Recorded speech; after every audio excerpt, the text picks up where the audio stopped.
Thank you. Senator Roth. Just a comment, Mr. Chair, in light of some of the, I was fascinated by this fee discussion. Didn't expect it.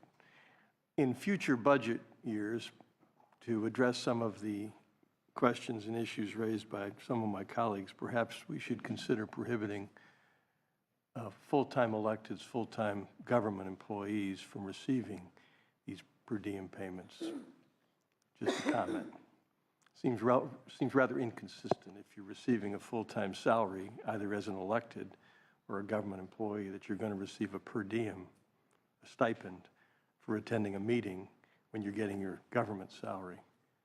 Just a thought.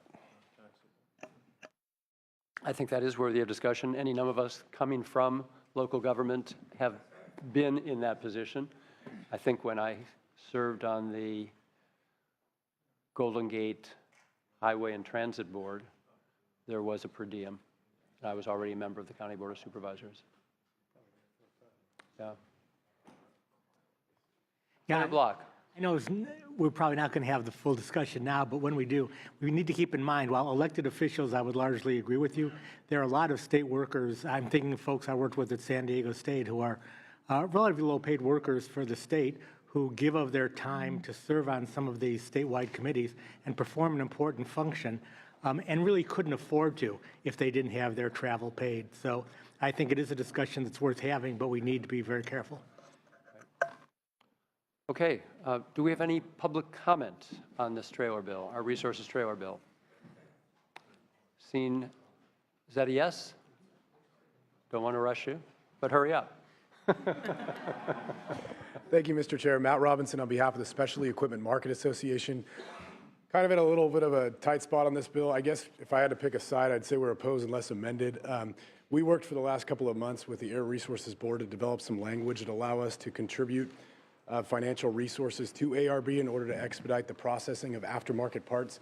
That's currently not found in AB 1611, but was in SB 839, the Assembly's version of the bill, and I'll just note that it was approved by the conference committee. So my ask today is that whatever version moves forward, that language be in there to allow us to continue to work on a potential agreement with the Air Resources Board in the coming months. So thank you. Thank you, sir. Hello, Dennis Albion on behalf of the California Seed Association, California Grain and Feed, GMA, and a host of folks. You guys have seen this letter. We are opposed unless amended. I'd like to just discuss section 11 and 12, address the seed law.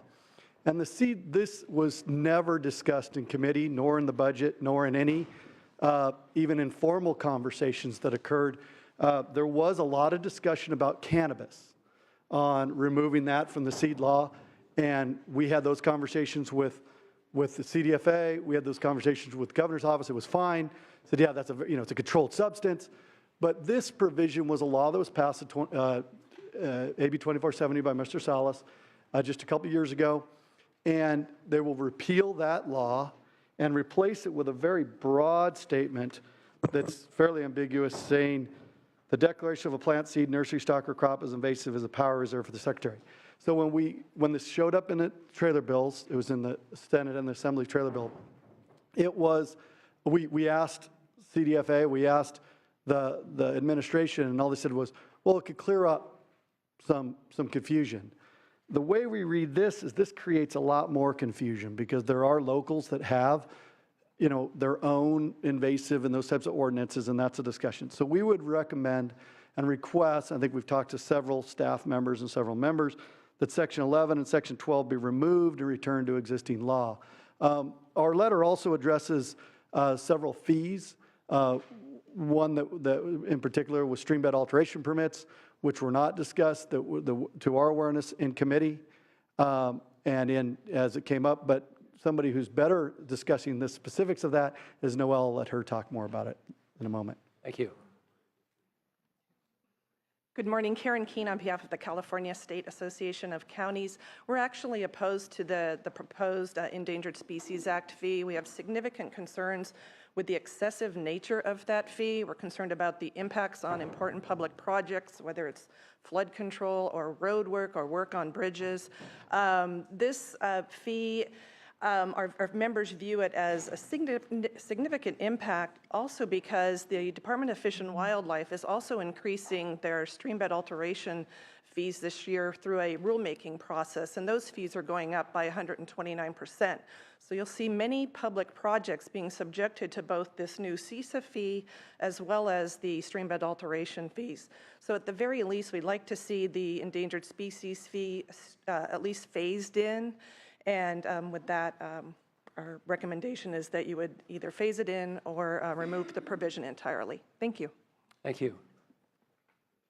Good morning, Stacy Heaton with the Rural County Representatives of California. And for the sake of brevity, I'm just going to associate with the comments just made by my associate from CSAC, Karen Keene, and also say that the Endangered Species Act fee is particularly onerous for rural counties, many of which have among the lowest median household countywide median household incomes in the state and the highest unemployment rates. So we are opposed to the CESA fee as written, and we'll hope you'll consider our testimony today. Thank you. Thank you. Good morning, Noelle Kramers with California Farm Bureau Federation. I share the concerns that Mr. Albiani expressed. We also are opposed to the increase in the California Endangered Species Act fee. We do appreciate the changes that were made through the subcommittee process to exempt some of those permits from that fee, but we will have members that likely will be faced with this new fee. One of our most significant concerns included in the bill was one that was not discussed in the subcommittee process, and that was an annual increase to the streambed alteration agreement fee program. There's a lot going on with streambed alteration agreement fees right now, one of which, as Ms. Keene mentioned, is a proposal to increase those fees by 129%. So this annual increase would come on top of a significant increase that's happening through the regulatory process, and our members would be faced to have to pay those increased fees on an annual basis, and that has a significant burden on their operations. Thank you. Thank you. Ed Behrens on behalf of the Los Angeles County Board of Supervisors in opposition to 1611 unless it is amended to exempt certain water resources projects from the incidental take fee. That incidental take fee could have a significant impact on LA County Flood Control District projects. Thank you. Thank you, sir. Paul Towers with Pesticide Action Network and Californians for Pesticide Reform, speaking in support of the clarification of the state seed law. There are 2 points to emphasize. One, the current language states that the declaration of a plant, seed, nursery stock, or crop as invasive is a power reserved for the Secretary. This is necessary to be consistent with current law. And we've realized after the fact that the approval of all ordinances pertaining to any plant, crop, or seed that could be considered invasive could become overly burdensome for CDFA and local governments. And for that reason, we think it's necessary to make these clarifying changes. Thank you, Mr. Towers. Good morning, Mr. Chair, members. Jennifer Fearing on behalf of the Center for Food Safety. I'd like to align myself with the remarks of Mr. Towers and also just add that this technical cleanup language on the seed law has been on the Administration's Finance website since February, and we are strongly in support of you moving forward with it as proposed. Thank you. Thank you, Ms. Fearing. Bill Alio, Environmental Working Group, also in support for the reasons that Mr. Tower and Ms. Fearing just mentioned. Thank you. Thank you, Mr. Alio. Vern Gehring on behalf of the California Native Plant Society. I have 2 or 3 issues I'd like to just briefly speak to. And the first one is the timber regulation per diem issue that was discussed. That's something I've been involved with, and it's something that's really critical for communities to actually engage in. The Department of Forestry has laid out an intricate kind of array of advisory committees and workshops to look at different aspects of forest practices, to really look at them. And the communities that I represent, individuals who don't get paid to speak on behalf of these, but are knowledgeable and expert and can adequately represent their community's interest in this issue, if they can't get some kind of reimbursement for their travel costs and stuff, they're not going to be able to participate and represent their communities. So it's really critical. The other issue on the invasive plant cleanup issue, the original legislation that enacted was to address when local governments adopt some ordinance on invasive plants. But the language actually hinders local agencies from adopting ordinances that support and encourage the use of drought-tolerant plants. Any local ordinance regulating any kind of planting of any nature would have to go to the Department of Food and Agriculture to get approval. And we have been encouraging communities to transition to drought-tolerant plants, and now we put a hurdle in their place. So the language in the bill simply clarifies and gets it actually to what the stated intent of the original bill was.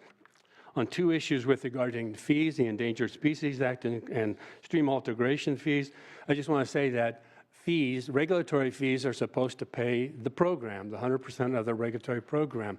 20 years ago, when the incidental take permit was created in state law, many people argued and advocated for adding a fee to it at that time. It was not successful. It was not done.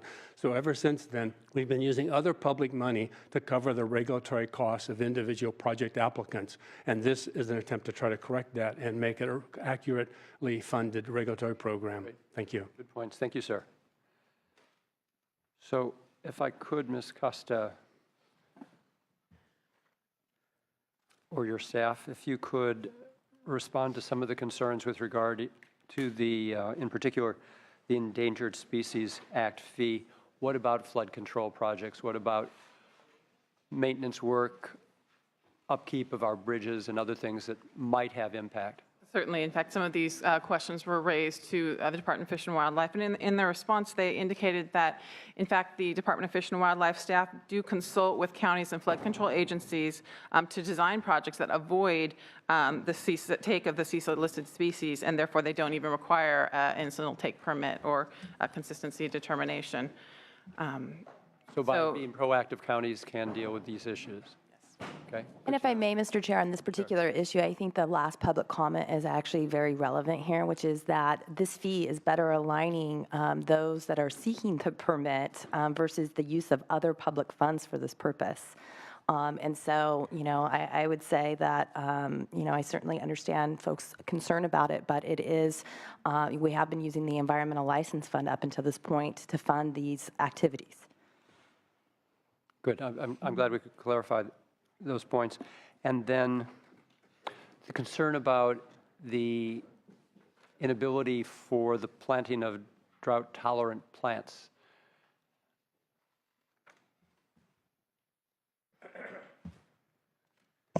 I think the concern was at the local level, they'd have to come back to the state, and is it going to get too cumbersome to do the thing that we want them to do? Hi, Brendan Murphy, Department of Finance. I think that the end concern there was that that there be one understanding way of making the final determination of what is drought tolerant in the area and what is invasive and not invasive. And this clarification makes that when the secretary makes that determination, then it can be used throughout, making a determination whether or not the plant is invasive or non-invasive. Is this going to happen on a case-by-case basis, or is this going to be done up front at the beginning of the year? When will folks know what the rules are?